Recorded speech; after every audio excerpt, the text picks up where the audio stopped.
If your curtains look this bad, use the toilet paper rolls you were about to throw away to give them a more professional style.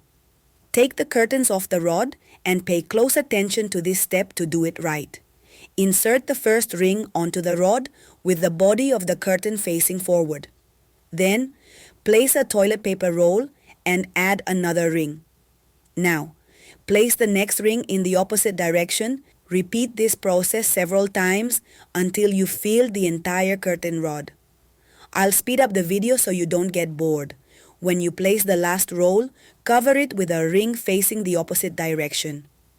I only did this on the right side of the curtain so you can see the difference between the right side with the rolls and the left side without them.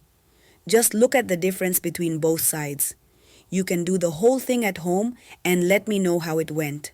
The next time you'd want to toss the paper rolls away, you'll think it twice.